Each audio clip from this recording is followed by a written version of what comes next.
signification de l'abstention, du vote FN, de la centralité de la question de la souveraineté nationale et de son absence à gauche. Il y a un point commun entre la majorité des gens qui s'abstiennent, tout en étant inscrits sur les listes électorales, tout en ayant une carte d'électeur, et qui pourtant s'abstiennent de manière épisodique,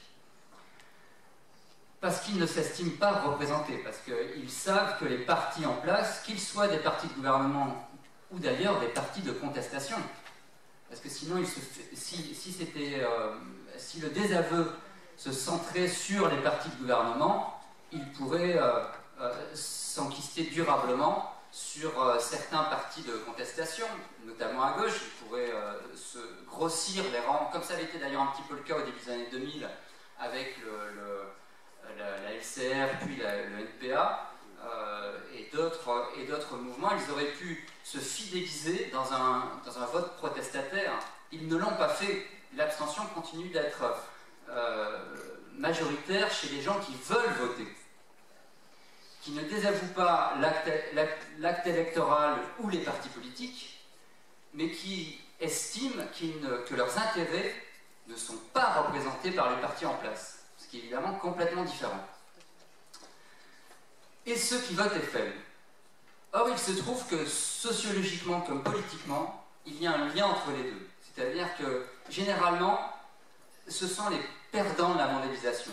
Les classes populaires, les classes moyennes précarisées, les jeunes actifs, les ouvriers, les petits employés, ceux qui sont les perdants structurels de la mondialisation, ont compris que leurs intérêts n'étaient pas représentés par les partis en place. Du coup, ils ont seulement deux solutions pour pouvoir agir électoralement. Voter FN parce que c'est le seul parti en place médiatique qui peut représenter le refus de la mondialisation et de leurs effets, et s'abstenir pour désavouer visiblement ceux qui font perdurer les conditions de la mondialisation. Ils n'ont que ces deux solutions. Ils n'en ont pas d'autres, électoralement. Ils auraient le PEP s'ils pouvaient se structurer de manière claire et visible en tant que parti politique représentant le parti de la démondialisation. Ça, c'est une autre affaire.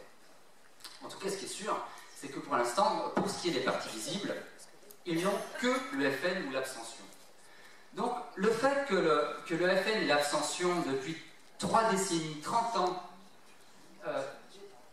représentent la part visible du constat politique des classes populaires, des classes dominées, des perdants de la mondialisation, vis-à-vis de la situation qu'on leur impose, est un signe à la fois de notre impasse et à la fois le signe de l'espoir que cette situation représente, puisque ce sont des gens qui n'abandonnent pas le terrain politique, qui au contraire l'investissent et qui n'ont pas de représentants politiques pour l'exprimer de manière efficace, crédible. Bon. Pour ce qui est de la souveraineté nationale, qui est donc totalement absente de la gauche actuelle, mais actuelle, il faut comprendre actuelle dans le sens depuis plusieurs décennies, c'est-à-dire de la manière dont elle s'est organisée idéologiquement et politiquement depuis au moins 3 décennies. En dehors de la souveraineté nationale, avant il y avait le PCF qui était le dernier à affirmer la nécessité de la souveraineté nationale, mais c'était le dernier des Mohicans. Tous les autres à gauche, déjà depuis longtemps, donc depuis plus de 3 décennies, depuis, à vrai dire, 5 décennies, tous les nouveaux acteurs à gauche se désolidarisaient de cette nécessité, et même combattaient le concept, la notion de souveraineté nationale, l'État comme acteur de la vie politique et économique, etc. Donc la souveraineté nationale est le signe, le symptôme, le cœur de cet abandon de la gauche pour représenter les intérêts structurels des classes dominées. je rappelle, parce que je l'ai déjà dit souvent, mais je pense qu'il faut le répéter sans cesse, souveraineté nationale, ce n'est pas le synonyme de souveraineté de l'État. Sinon, on se demande d'ailleurs pourquoi on dirait souveraineté nationale au lieu de dire souveraineté étatique, souveraineté tout court. Ce n'est pas le synonyme de l'autonomie ou de la puissance de l'État, la souveraineté nationale. Quand elle est citée, je mets la tête, mais je l'affirme, quand elle est citée, la souveraineté nationale dans la Constitution, ce n'est pas pour dire souveraineté de l'État. La souveraineté réside dans la nation. C'est ça la souveraineté nationale. C'est que l'identité du souverain en France et dans les pays qui affirment la souveraineté nationale, c'est qu'elle réside dans la nation. Et la nation, c'est le peuple souverain de l'État. En tout cas, pourquoi le concept de souveraineté nationale est central? Eh bien, en rapport avec et central en général, mais central en particulier depuis que le capitalisme a pris sa forme néolibérale. Eh bien, quel est le projet politique et institutionnel du néolibéralisme? C'est de supprimer tous les processus démocratiques qui influent sur la loi. C'est-à-dire la loi qui va prescrire des normes contraignantes au niveau économique, au niveau social, au niveau environnemental, au niveau fiscal, enfin tout ce qui va impacter la vie des citoyens passe par le Parlement dans les États démocratiques, enfin représentatifs, et le néolibéralisme a pour objet de supprimer, de court-circuiter tous ces processus démocratique. Pour ce faire, il encastre tous les parlements nationaux dans des traités et des institutions supranationales qui décident en amont des parlements de ces lois impactant donc la vie sociale, économique, fiscale, environnementale, sécuritaire, etc. Donc, ceux qui veulent combattre le projet politique et institutionnel du néolibéralisme ne peuvent que vouloir restaurer la souveraineté nationale, donc pas la puissance ou l'autonomie de l'État.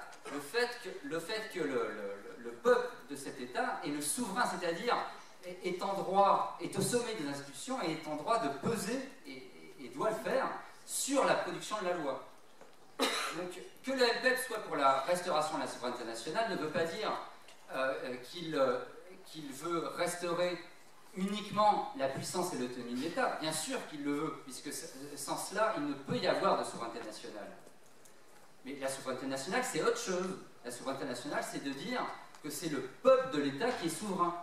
Et que donc c'est lui seul qui est habilité à légitimer les institutions en amont et à peser sur les lois par tous les biais institutionnels qui soient possibles, notamment électoraux et représentatifs, par les partis politiques, par tout ce qu'on veut, pour peser sur les lois.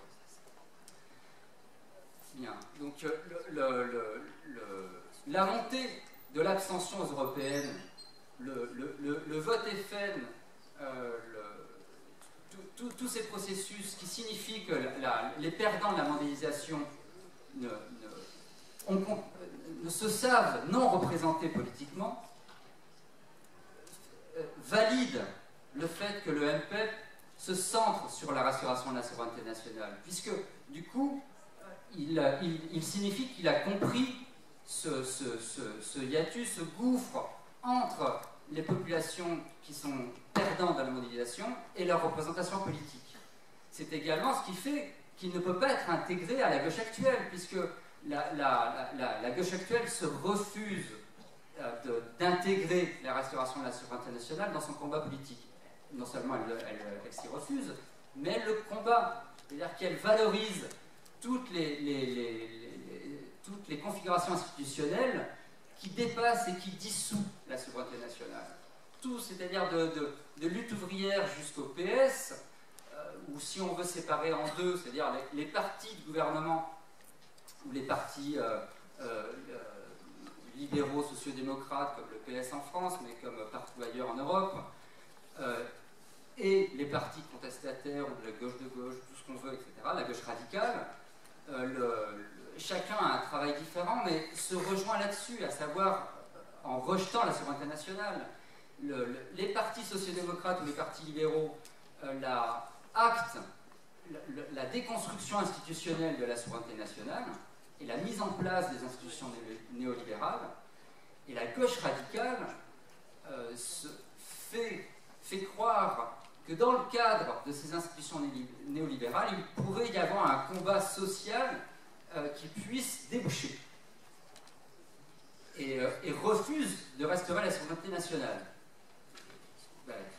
Il ne faut pas chercher ailleurs le désaveu ou le fait, par exemple, que l'abstention soit épisodique, c'est-à-dire que de temps en temps, dépendamment des enjeux politiques nationaux ou européens, les gens qui veulent voter et qui sont déçus structurellement par tous ces partis, pour telle ou telle raison, par exemple pour éjecter Sarkozy, pour éviter le FN au second tour, pour ceci, pour cela, pour des raisons conjoncturelles, vont voter, ou parce qu'ils tout d'un coup ils se disent ah ben le NPA ça se trouve il va agir, puis comprennent qu'en fait il ne va pas agir,